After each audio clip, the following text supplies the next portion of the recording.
तो जैसा कि लास्ट एपिसोड के अंदर हमने देखा था, किनपिंग को देखने के बाद सेक्ट मास्टर जो होते हैं वो किनपिंग से बोलते हैं कि लेडी तुम तो बिल्कुल फेरी की तरह खूबसूरत हो, लेकिन आज से पहले मैंने तुम्हें कभी नहीं देखा। आखिर तुम हो कौन और कहाँ से तुम सेक्ट में आई हो। और सेक्ट मास्टर की इस बात को सुनने के बाद किनपिंग जो होती है वो हंसते हुए सेक्ट मास्टर से बोलती है कि सेक्ट मास्टर, क्या आपने मुझे पहचाना नहीं? ये मैं हूँ किनपिंग।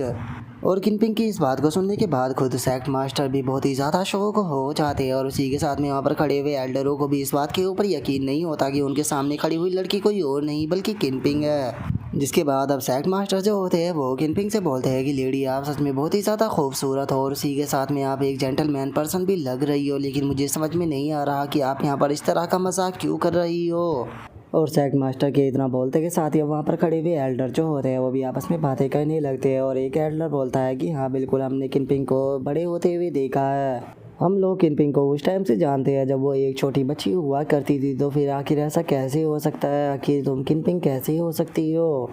और उनके इतना बोलते के साथ ही अब जो सेक्ट मास्टर होता है वो बोलता है कि हाँ, अगर बात की जाए यहाँ पर तुम्हारे कल्टीवेशन की लेवल की, तो मैं मानता हूँ कि तुम्हारे कल्टीवेशन का लेवल जो है वो ज़्यादा हाई नहीं है, लेकिन मैं देख सकता हूँ कि तुम्हारे कल्टीवेशन का टैलेंट जो है वो बहुत ही ज़्यादा आउटस्टैंडिंग है। और वहीं अगर किनपिंग की बात की जाए तो उस बेचारी के पास में कोई भी कल्टीवेशन का टैलेंट नहीं था, इवन कि वो कल्टीवेट भी नहीं कर सकती थी। और एल्डरों की बातें सुनने के बाद जो किनपिंग होती है वो हंसते हुए एल्डरों से बोलती है कि एल्डर्स, मेरी बात का यकीन कीजिए, मैं सच में किनपिंग हूँ, और आप मेरा जो ये रूप देख रहे हो ये जो ब्रदर लुओ चैन है उनके कारण हो पाया है, क्योंकि जो ब्रदर लुओ चैन थे उन्होंने यहाँ पर रिबॉर्न होने में मेरी मदद की, जिसके बाद ही मैं ऐसी बन पाई हूँ। और अब उसकी इस बात को सुनने के बाद सेक्ट मास्टर भी शौक होते हुए बोलते हैं कि एक पर्सन को बिल्कुल पूरी तरह से ट्रांसफॉर्म कर देना, इस तरह की एबिलिटी तो बहुत ही ज़्यादा बड़ी एबिलिटी होती है, और इस तरह के पर्सनों का भी मिल पाना पूरी तरह से नामुमकिन होता है। और इतना बोलते के साथ ही सेक्ट मास्टर जो होता है वो किनपिंग से बोलता है कि किनपिंग, क्या सच में ये तुम ही हो? क्योंकि मुझे अभी भी तुम्हारे ऊपर यकीन नहीं हो रहा। जो सुनते के साथ ही किनपिंग लू जो सेक्ट मास्टर होता है उसे बोलती है कि सेक्ट मास्टर मैं किनपिंग ही हूँ, और केवल जो सीनियर ब्रदर लुओ चैन है उन्होंने यहाँ पर मेरी ही मदद नहीं की, बल्कि उन्होंने यहाँ पर जो मेरे एल्डर ब्रदर थे उनके भी डिसअपेयर होने के रीज़न का पता लगा लिया है। जो मेरा बड़ा भाई और जो ग्रेट एल्डर थे वो ऐसे ही डिसअपेयर नहीं हुए हैं, बल्कि वे लोग जो है वो मिलिट्री मार्शल वर्ल्ड के अंदर इंटर कर गए हैं। और जो ब्रदर लो चैन है उन्होंने मुझे बताया है कि अगर हम लोग जो है वो यहाँ पर इनफ रिसोर्सेज जो है उन्हें यहाँ पर कलेक्ट कर ले, तो उसके बाद में हम मैजिक फॉर्मेशन को एक्टिवेट कर पाएंगे, जिसके बाद ग्रेट एल्डर और जो बिग ब्रदर है हम उन्हें वापस ला सकते हैं। जो सुनते के साथ ही वहाँ पर खड़े हुए एल्डर और सेक्ट मास्टर भी काफ़ी ज़्यादा शौक होते हैं, और वे चिल्लाते हुए बोलते हैं कि क्या वे लोग मिलिट्री मार्शल वर्ल्ड के अंदर जा चुके हैं। जो सुनते के साथ ही अब जो सेक्ट मास्टर होता है वो बोलता है कि हमारे लिंक जो इस सेट के अंदर एंशिएंट टेक्स्ट जो है वो रखे हुए हैं, जिन्हें कि एक बार जो है वो मैंने पढ़ा था, और मुझे उनसे पता लगा था कि जो फेरी लिंक क्या होती, उन्होंने यहाँ पर एक ट्रांसफॉर्मेशन हैरे जो था वो सेटअप किया था, जो कि मिलिट्री मार्शल रियलम के अंदर लेकर जा सकता था। लेकिन मुझे इस चीज़ के ऊपर जो है वो बिल्कुल भी यकीन नहीं हुआ था, क्योंकि मेरे काफ़ी ज़्यादा ढूंढने के बाद भी मुझे कोई ऐसी जगह जो थी वो सेक्ट के अंदर नहीं मिली थी। लेकिन मुझे यकीन नहीं होता कि तुम लोगों ने सच में उस जगह को ढूंढ लिया है। और इतना बोलते के साथ ही अब जो सेक्ट मास्टर होता है वो लुओ चैन के पास में आ जाता है, और वो लुओ चैन के पास में आते हुए उसे बोलता है कि लुओ चैन, मैं तुमसे जानना चाहता हूँ कि आखिर तुम हो कौन। जो सुनते के साथ ही लुओ चैन जो होता है वो पैट्रीज से बोलता है कि पैट्रीज, आपको इस चीज़ को जानने की कोई भी ज़रूरत नहीं है कि मैं कौन हूँ। मैं चाहता हूँ कि आप सभी लोग जो है वो बस मेरे ऊपर यहाँ पर यकीन करें, क्योंकि मैं आप लोगों को इस चीज़ का यकीन दिलाता हूँ कि मैं लिंक जो इस एक्ट की जो ग्लोरी खो चुकी है उसे वापस लेकर आऊँगा। जो सुनकर पैट्री जो होता है वो लुओ चैन के पास में आने के बाद उससे बोलता है कि लुओ चैन, आखिर तुम कहना क्या चाहते हो। जो सुनने के बाद लुओ चैन जो होता है वो पैट्री से बोलता है कि आज से तुम्हें लिंक जो इस एक्ट के सारे मैटर जो है वो मुझे हैंडल करने होगी, तुम्हें मुझे न्यू पैट्रीज बनाना होगा। जो सुनते के साथ ही जो सेक्ट मास्टर होता है वो लुओ चैन को मना करते हुए बोलता है कि नहीं, ये चीज़ जो है वो पूरी तरह से इम्पॉसिबल है। मैं मानता हूँ कि तुम यहाँ पर जो एंसेस्टर डॉग है उनके रिलेटिव हो, और इसी के साथ में तुमने यहाँ पर जो हमारे पिछले चीफ डिसाइपल और ग्रेट एल्डर थे उनके डिसअपेयर होने का भी रीज़न पता लगा लिया है। लेकिन उसके बाद भी मैं सेक्ट मास्टर की पोजीशन जो है वो तुम्हें यहाँ पर नहीं दे सकता हूँ, क्योंकि यहाँ पर इस चीज़ से हमारे पूरे सेक्ट का फ्यूचर जो है वो रिलेटेड है, और मैं ऐसे डिसाइपल के ऊपर यकीन नहीं कर सकता जो कि इससे की लिंक जो इस सेक्ट को ज्वाइन करे हुए केवल अभी कुछ ही दिनों का टाइम हुआ है। और अब इस चीज़ को सुनने के बाद जो ग्रेट एल्डर होते हैं वो भी लुओ चैन के ऊपर चिल्लाते हुए उसे बोलते हैं कि लुओ चैन, लगता है कि तुम खुद को कुछ ज़्यादा ही पावरफुल जो है वो समझ रहे हो। तुम्हारी हिम्मत कैसे हो गई इस तरह के शब्द बोलने की कि तुम लिंक जो इस एक्ट के पैट्रीज बनना चाहते हो। जो सुनकर दूसरे वाला एल्डर जो होता है वो भी चिल्लाते हुए वो चैन से बोलता है कि हाँ बिल्कुल, मैं इस चीज़ के लिए बिल्कुल भी एग्री नहीं करूँगा कि एक ऐसे बच्चे को हमारे सेक्टर ऑफ पैट्रीज बनाया जाए जिसके बारे में हम लोग कुछ भी नहीं जानते। और उनके इतना बोलते कि शादी हम देखते हैं कि एकदम से वहाँ पर फ्लाइंग शिपें जो होती है वो आना शुरू हो जाती है, जो कि वहाँ पर आते की शादी जो लिंग जो सेक्ट होता है उसके सामने आकर खड़ी हो जाती है। और जो पहली शिप होती है उसके अंदर से आवाज़ आती है कि जो डीमन क्लाउड सेक्ट है वो यहाँ पर घूमने के लिए आया है। तभी दूसरी शिप के अंदर से आवाज़ आती है कि जो डीमन मून सेक्ट है वो भी यहाँ पर घूमने के लिए आया है। और उनके इतना बोलते के साथ ही हम देखते हैं कि चोरैन भी अपनी जो शिप होती है उसे लेकर आ जाती है, जहाँ पर कि चिल्लाने की आवाज़ आती है कि ग्रेट रिवर सेक्ट भी यहाँ पर आया है। और अब उन लोगों को वहाँ पर देखने के बाद जो ग्रेट एल्डर होता है उसे बहुत ही ज़्यादा गुस्सा आ जाता है। वो गुस्से में चिल्लाते हुए बोलता है कि आखिर इन लोगों के इस टाइम पर आने का यहाँ पर मतलब क्या है। ये जानते हैं कि हमारे लिंक जो इस एक्ट के अंदर डिजास्टर आया है, ये इस सिचुएशन का एडवांटेज उठाने के बाद हम लोगों को लूटना चाहते हैं। जो सुनते के साथ ही एक और एल्डर जो होता है वो भी चिल्लाते हुए बोलता है कि सेक्ट लीडर हम लोग जो है वो यहाँ पर ऐसे ही इन्हें मन मर्जी जो है वो नहीं करने दे सकते, हम अपने सेक्ट को ऐसे ही लुटने नहीं दे सकते। तभी ग्रेट एल्डर भी बोलता है कि हाँ बिल्कुल, अब यहाँ लोग जो है वो यहाँ पर पीछे नहीं हटेंगे। और इतना बोलते के साथ ही ग्रेट एल्डर जो होता है वो उन तीनों से चिल्लाते हुए उनसे बोलता है कि अगर हमारा लिंक जो सेक्ट जो है वो आज यहाँ पर डिस्ट्रॉय भी हो जाता है, चाहे हम लोग यहाँ पर मरते हुए मर भी जाते हैं, उसके बाद भी हम लोग जो है वो पीछे नहीं हटेंगे। जो सुनते के साथ ही जो सेक्ट मास्टर होता है वो आगे आने के बाद उन लोगों से बोलता है कि आज के लिए हमारा लिंक जो सेक्ट जो है उसे क्लोज किया गया है, तो इसीलिए कोई भी विजिटर जो है वो अंदर नहीं आ सकता। तो इसीलिए मैं उम्मीद करता हूँ कि आप लोग जो है वो यहाँ पर हमारी सिचुएशन को समझोगे और यहाँ से आप जहाँ से आए हो वहाँ पर वापस चले जाओगे। जो सुनते के साथ ही डीमन क्लाउड सेक्ट की जो ओल्ड लेडी होती है वो आगे आ जाती है और वो आगे आते हुए बोलती है कि हम लोग जो है वो यहाँ पर तुम्हें कुछ भी कहने के लिए नहीं आए हैं। हम जानते हैं कि तुम्हारे लिंक जो सेक्ट के अंदर डिजास्टर आया है, तो इसीलिए हम लोग तुम्हारी मदद करने के लिए आए हैं। और उसके इतना बोलते के साथ ही एक और ओल्ड मैन जो होता है वहाँ पर आ जाता है और वहाँ पर आते हुए बोलता है कि यहाँ पर लिंक जो सेक्ट को तो हमें बुलाकर जो चाय है वो सर्व करनी चाहिए थी, लेकिन जरा देखो तो एंशिएंट सेक्ट जो है वो यहाँ पर अपने गेस्ट को किस तरह से ट्रीट कर रहे हैं। और अब हमें इस ओल्ड मैन के बारे में बताया जाता है कि ये डीमन मून सेक्ट से होता है। और उनके इतना बोलते के साथ ही अब जो चोरैन होती है वो मुस्कुराते हुए बोलती है कि मैं लिंक जो सेक्ट के अंदर आई हूँ ताकि मैं अपने फियांसे से मिल सकूँ, तो इसीलिए मैं उम्मीद करती हूँ कि जो लिंक जो सेक्ट है वो यहाँ पर मुझे अंदर जाने देगा, क्योंकि वैसे भी हम लोग तो रिश्तेदार हैं। जो सुनते के साथ ही अब जो सेक्ट मास्टर होता है उसे काफ़ी ज़्यादा गुस्सा आ जाता है और वो गुस्से में चिल्लाते हुए बोलता है कि हमारे लिंक जो सेक्ट ने यहाँ पर बहुत ही बड़े डिजास्टर को फेस किया है, तो इसीलिए तुम लोग यहाँ पर हमें बुली करने की कोशिश मत करो, नहीं तो उसके बाद में चाहे हमें मर जाना भी क्यों ना पड़ जाए, लेकिन उसके बाद भी हम लोग पीछे नहीं हटेंगे।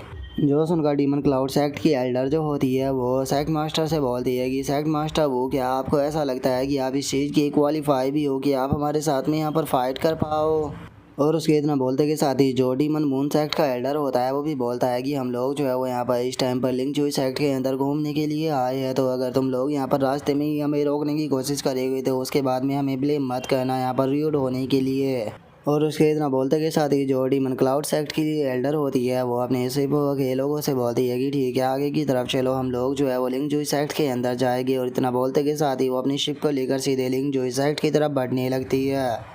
और अब जो डीमन मून सेक्ट का एल्डर होता है वो भी चिल्लाते हुए बोलता है कि ठीक है जल्दी से शिप जो है वो आगे बढ़ाओ। और इतना बोलते के साथ ही हम देखते हैं कि वे लोग जो होते हैं वो आगे की तरफ बढ़ने लगते हैं, जिसके बाद हम देखते हैं कि चूरैन के पास में एक बंदा जो होता है वो आ जाता है, जो कि उसके पास में आने के बाद उससे बोलता है कि यंग पैट्रिज अब हमें क्या करना चाहिए, क्या हमें भी अंदर जाना चाहिए। जो सुनकर चोरैन जो होती है वो बोलती है कि मुझे ही नहीं लगता कि डीमन मून सेक्ट और डीमन क्लाउड सेक्ट जो है वो यहाँ से ग्रेट एम्परर टेक्निके जो है उन्हें ले पाएंगे, क्योंकि अगर लिंक जो सेक्ट जो है वो चाहे कितना भी कमज़ोर क्यों ना हो जाए, चाहे उसे कितना भी सफ़र क्यों ना पड़े, लेकिन वो एक एंशिएंट सेक्ट है, जिस कारण उसकी फाउंडेशन जो है वो कितनी ज़्यादा पावरफुल हो सकती है इस बारे में हम लोग जो है वो अंदाज़ा भी नहीं लगा सकते हैं। और मेरे फादर ने मुझे कहा था कि हम लोगों को बिल्कुल भी जल्दबाजी जो है वो नहीं बरतनी, हम लोगों को बिल्कुल शांति के साथ में यहाँ पर जो अपना एक्शन है वो लेना है। तो इसीलिए मैं यहाँ पर खड़ी होकर सही मौके का जो है वो इंतज़ार करूँगी और देखूँगी कि आखिर यहाँ पर क्या होता है। और अब चोरैन के इतना बोलते के साथ ही वहाँ पर खड़ा हुआ एल्डर जो होता है वो उन डीमन सेक्टों को देखने के बाद गुस्से से चिल्लाते हुए बोलता है कि ये लोग तो हमें बुली कर रहे हैं। जो सुनने के बाद ग्रेट एल्डर भी गुस्से से बोलता है कि ये केवल हमें ही बुली नहीं कर रहे, ये हमारे पूरे के पूरे लिंक जो सेक्ट को बुली कर रहे हैं। जो सुनते के साथ ही जो सेक्ट मास्टर होता है वो भी है गुस्से में चिल्लाते हुए बोलता है कि ठीक है, अगर ऐसी बात है तो सभी के सभी लोग जो है वो यहाँ पर तैयार हो जाओ, चाहे कुछ भी क्यों ना हो जाए, लेकिन हम लिंग जोई सेक्ट के अंदर इन लोगों को मनमानी जो है वो कहने बिल्कुल भी नहीं देंगे। जो सुनते के साथ ही ग्रेट एल्डर जो होता है वो गुस्से में चिल्लाते हुए बोलता है कि मैं अब और बर्दाश्त नहीं कर सकता, मैं इन लोगों से फाइट करने के लिए जा रहा हूँ। और इतना बोलते के साथ ही ग्रेट एल्डर जो होता है वो सीधे उन सिपों के ऊपर अटैक करने के लिए जाने लगता है। और अब ग्रेट एल्डर के इतना बोलते के साथ ही एक और एल्डर जो होता है वो चिल्लाते हुए सभी डिसाइपलों से बोलता है कि ठीक है, सभी डिसाइपल जो है वो मुझे फॉलो करो, हम लोग जो है वो इन्हें सेक्ट के अंदर इंटर करने नहीं देंगे। और उसके इतना बोलते के साथ ही हम ग्रेट एल्डर को देखते हैं जो कि सीधे उन लोगों के ऊपर अटैक करने के लिए जा रहा होता है। और उन लोगों के ऊपर अटैक हो करते हुए बोलता है कि चाहे मुझे आज यहाँ पर मरना भी क्यों ना पड़ जाए, लेकिन उसके बाद भी मैं तुम लोगों के सामने नहीं झुकूंगा। और इतना बोलकर वे सभी सिप के ऊपर अटैक करने ही वाले होते हैं, लेकिन तभी हम देखते हैं कि वे जैसे ही सिपों से जाकर टकराते हैं तो वे सीधे नीचे आकर गिरने लगते हैं और उनकी हालत भी जो होती है वो बहुत ही ज़्यादा ख़राब हो जाती है। जो देखने के बाद डीमन क्लाउड सेक्ट की जो वो लेडी होती है वो हंसते हुए उन लोगों से बोलती है कि बेफालतू के स्ट्रगल करना बंद करो, क्योंकि ये एक डिवाइन शिप है और इसके पास में तुम्हारे जैसे मामूली सी पर्सन जो है वो आ भी नहीं सकते।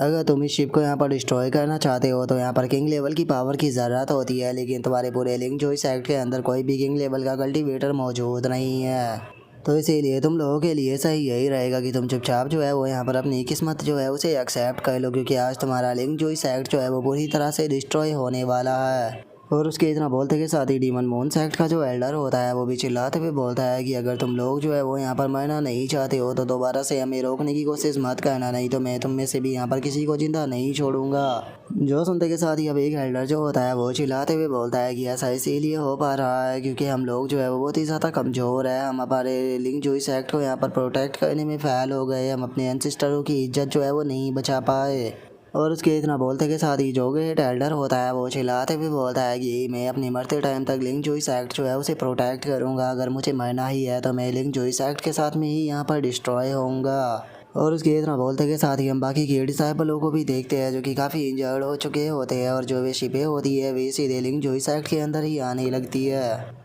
और अब इस चीज़ को देखने के बाद एक डिसाइपल जो होता है वो दूसरे वाले से बोलता है कि क्या सच में आज हमारा लिंक जो इस साइड जो है वो डिस्ट्रॉय होने वाला है। तभी एक और डिसाइपल चिल्लाते हुए बोलता है कि मेरी कल्टीवेशन जो है वो बहुत ही ज़्यादा लो है, लेकिन उसके बाद भी मैं अपने लिंक जो इस साइड की तरफ से फाइट जो है वो ज़रूर करूँगा। जो सुनते के साथ ही अब एक डिसाइपल जो होता है वो ज़मीन पर बैठकर चिल्लाते हुए बोलता है कि प्लीज़ कोई आकर हमारे लिंक जो इस एक्ट को बचा लो, आखिर एंसेस्टर डॉग जो है वो कहाँ चले गए, प्लीज़ एंसेस्टर डॉग आकर हमारे लिंक जो इस एक्ट को बचा लीजिए। और इस चीज़ को देखने के बाद डीमन मून सेक्ट का जो एल्डर होता है वो हंसते हुए बोलता है कि सच में लिंक जो इस सेक्ट के अंदर तो कचरे भरे हुए हैं जो कि बस रो सकते हैं और अपने आंसुओं को बहा सकते हैं, इसके सिवा वे लोग और कुछ भी नहीं कर सकते।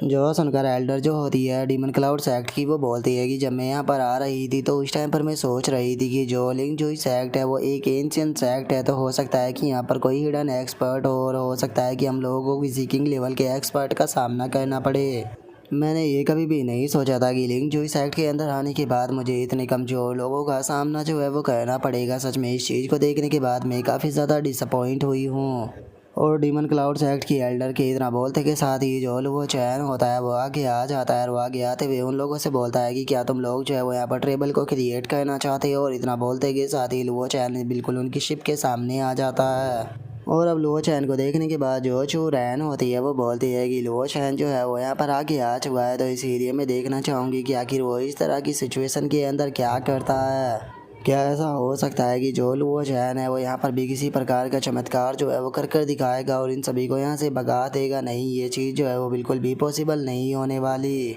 और उसके इतना बोलते के साथ ही अब जो डीमन मून सेक्ट का एल्डर होता है वो चिल्लाते हुए लुओ चैन से बोलता है कि बच्चे आखिर अब तुम कौन हो। जो सुनकर डीमन क्लाउड सेक्ट की एल्डर जो होती है वो भी लुओ चैन की तरफ देखने लगती है और उसकी तरफ देखते हुए बोलती है कि मैं इसके अंदर कल्टीवेशन की कोई भी फ्लक्चुएशन जो है वो महसूस नहीं कर पा रही। बच्चे मुझे बताओ कि आखिर तुम्हारी कल्टीवेशन का लेवल क्या है, क्या तुम अपने कल्टीवेशन के लेवल को छुपा रहे हो। जो सुनते के साथ ही लुओ चैन जो होता है वो उन लोगों से बोलता है कि मेरा नाम लुओ चैन है और अभी मैंने अपनी कल्टीवेशन जो है उसे डेवलप नहीं किया है, तो इसीलिए तुम मेरे अंदर कल्टीवेशन के फ्लक्चुएशन को महसूस नहीं कर पा रहे।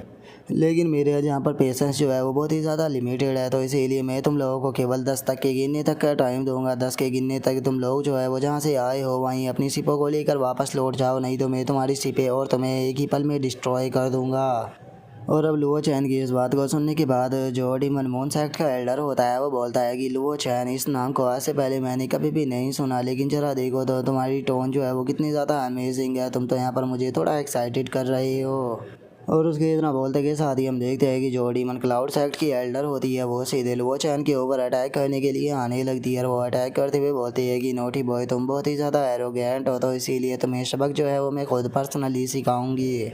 और इतना बोलकर वो लुओ चैन के ऊपर अटैक करने के लिए जा ही रही होती है, लेकिन तभी हम देखते हैं कि ज़मीन के अंदर से एक बहुत ही बड़ा हाथ निकल कर बाहर आता है, जो कि सीधे जो डीमन क्लाउड सेक्ट की एल्डर होती है उसे पकड़ने के लिए उसकी तरफ बढ़ने लगता है। जो देखकर डीमन क्लाउड सेक्ट की जो एल्डर होती है वो भी बहुत ही ज़्यादा शौक हो जाती है और वो शौक होकर चिल्लाते हुए बोलती है कि आखिर ये क्या है। और वो इतना बोल ही रही होती है, लेकिन तभी हम देखते हैं कि वो हाथ जो होता है वो सीधे जाकर डीमन क्लाउड सेक्ट की उस एल्डर को पकड़ लेता है, जिसका उसके मुंह से भी ब्लड आना शुरू हो जाता है और वो दर्द के मारे ज़ोर ज़ोर से चिल्लाने लगती है। और वो चिल्लाते हुए गुस्से से बोलती है कि आखिर ये चीज़ क्या है, तुम्हारी हिम्मत कैसे हो गई यहाँ पर मुझे हर्ट करने की, लगता है कि तुम्हारा अपनी ज़िंदगी से मन भर चुका है, डिवाइन शिप इसे डिस्ट्रॉय कर दो। और डीमन क्लाउड की एल्डर के इतना बोलते के साथ ही हम देखते हैं कि उसकी शिपें जो होती है वो आगे आने के बाद सीधे अपने अटैक को करना शुरू कर देती है। लेकिन इससे पहले कि वो अटैक उस हद तक पहुंच पाता हम देखते हैं कि वो रास्ते में ही ख़त्म हो जाता है, जिसे देखने के बाद डीमन क्लाउड की जो एल्डर होती है वो बोलती है कि आखिर हो क्या रहा है, हमारे अटैक जो है वो इस आज तक क्यों नहीं पहुंच रहे, सभी सिपे एक साथ में इसके ऊपर अटैक करो, आज जो लिंक जो सेक्ट है वो यहाँ पर पूरी तरह से डिस्ट्रॉय होगा।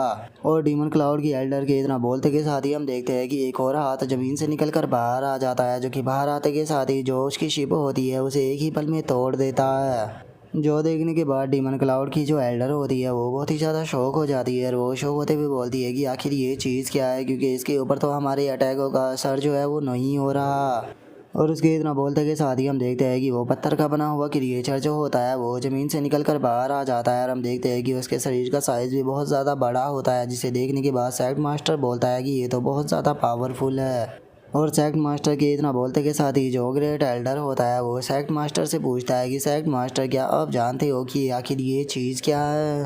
क्योंकि मैंने तो आज से पहले इसके बारे में कभी भी नहीं सुना है और ये हमारे लिंग जूही सेक्ट की ही जो ज़मीन है उसके अंदर से निकल कर बाहर आया है, तो क्या सच में हमारे लिंग जूही सेक्ट के अंदर शुरू से ही इस तरह का हिडन ट्रेजर था। और अब ग्रेट एल्डर की इस बात को सुनने के बाद सेक्ट मास्टर जो होता है वो अपने सर को झुकाते हुए उसे बोलता है कि अगर मैं तुम्हें सच बताऊँ तो मैं इसके बारे में कुछ भी जो है वो नहीं जानता हूँ, क्योंकि आज से पहले मैंने कभी भी इस बारे में नहीं सुना था। और अब उस पत्थर के क्रिएचर को देखने के बाद जो चू रैन होती है वो बोलती है कि जैसा कि मैंने सोचा ही था, लिंग जूही सेक्ट के पास में सच में एक हिडन ट्रेजर है। लेकिन ये चीज़ तो काफ़ी ज़्यादा अजीब है, क्योंकि अगर लिंक जूही सेक्ट के मास्टर की बात की जाए तो उनके रिएक्शन को देखकर ऐसा लग रहा है कि वे लोग इसके बारे में कुछ भी नहीं जानते थे, तो फिर आखिर जो लुओ चैन है उसने इसे यहाँ पर समन कैसे कर लिया। तो इसीलिए अब जो सवाल है वो यहाँ पर यही बनता है कि आखिर ये लुओ चैन जो है वो कौन है और आखिर ये कैसे लिंक जूही सेक्ट के इतने हिडन ट्रेजरों के बारे में जानता है। और उसके इतना बोलते के साथ ही जो डीमन क्लाउड सेक्ट की जो एल्डर होती है वो चिल्लाते हुए डीमन मून सेक्ट के एल्डर से बोलती है कि तुम क्या कर रहे हो, जब से सभी लोग जो है वो साथ में मिलकर इस मॉन्स्टर के ऊपर अटैक करो, नहीं तो इसके साथ में डील करना बहुत ही ज़्यादा डिफ़िकल्ट हो जाएगा। क्योंकि अगर हम लोगों को लिंक जो सेक्ट जो है उसे डिस्ट्रॉय करना है तो उसके लिए हमें सबसे पहले ये जो मॉन्स्टर है इसे यहाँ पर डिस्ट्रॉय करना होगा। जो सुनकर डीमन मून सेक्ट का एल्डर जो होता है वो भी बोलता है कि ठीक है, सभी की सभी शिपें जो है वो तैयार हो जाओ इस मॉन्स्टर के ऊपर अटैक करने के लिए। और उसके इतना बोलते के साथ ही हम देखते हैं कि जो उसकी शिपें होती है वो उस मॉन्स्टर के ऊपर अटैक करना शुरू कर देती है, जहाँ पर कि हम देखते हैं कि वो ख़तरनाक से अटैक जो होते हैं वो जाकर उस मॉन्स्टर से टकराने लगते हैं, जिस कारण हमें वहाँ पर काफ़ी तगड़े धमाके भी देखने के लिए मिलते हैं। लेकिन उस मॉन्स्टर को इन धमाकों से कुछ भी नहीं होता और वो अपने पैरों से ही जो भी शिपें होती है उन्हें तोड़ना शुरू कर देता है। जो देखने के बाद डीमन क्लाउड सेक्ट की एल्डर जो होती है वो चिल्लाते हुए बोलती है कि इसके ऊपर अटैक करते रहो। जो सुनने के बाद जो डीमन मून सेक्ट का एल्डर होता है वो चिल्लाते हुए बोलता है कि हमारी जो ये मिसाइल है ये यहाँ पर हाफ स्टेप किंग रियलम के एक्सपर्ट को भी मार सकते हैं, लेकिन ज़रा एक बार इस जाइंट मॉन्स्टर को तो देखो, यहाँ पर हमारे अटैक जो है वो इस जाइंट मॉन्स्टर के ऊपर असर ही नहीं कर रहे, आखिर ऐसा कैसे हो सकता है। और उसके इतना बोलते के साथ ही हम देखते हैं कि अब जो वो जाइंट मॉन्स्टर होता है वो वहाँ पर बाकी शिपों को भी डिस्ट्रॉय करना शुरू कर देता है। और जो लुओ चैन होता है वो अपने हाथ से इशारा करते हुए बोलता है कि ठीक है, बहुत हो गया यहाँ पर खेल, अब इसे यहाँ पर सभी को डिस्ट्रॉय करो। और वो चैन के इतना बोलते के साथ ही हम देखते हैं कि जायंट मॉन्स्टर जो होता है वो अब और भी ज़्यादा अग्रेसिव हो जाता है और वो पूरे एग्रेशन के साथ में उन शिपों को डिस्ट्रॉय करना शुरू कर देता है। जो देखकर डीमन मून सेक्ट का एल्डर जो होता है वो शो होकर चिल्लाते हुए बोलता है कि आखिर ऐसा कैसे हो सकता है। यहाँ पर अगर हमारी डिवाइन शिपों की बात की जाए तो इनके ऊपर डिफेंसिव एरे लगे हुए हैं जो कि बहुत ही ज़्यादा पावरफुल है, लेकिन ये जाइंट मॉन्स्टर तो यहाँ पर इन शिपों को इस तरह से डिस्ट्रॉय कर रहा है जैसे कि ये उसके सामने कुछ हो ही ना। और अब उस एल्डर के इतना बोलते के साथ ही हमारा आज का एपिसोड जो होता है वो यहीं पर ही कंप्लीट हो जाता है। तो नेक्स्ट एपिसोड के अंदर देखेंगे कि आगे क्या होता है। अगर आप लोगों को वीडियो अच्छी लगी हो तो लाइक करना, चैनल को सब्सक्राइब करना। मैं मिलता हूँ नेक्स्ट एपिसोड में, तब तक के लिए बाय बाय गाइस।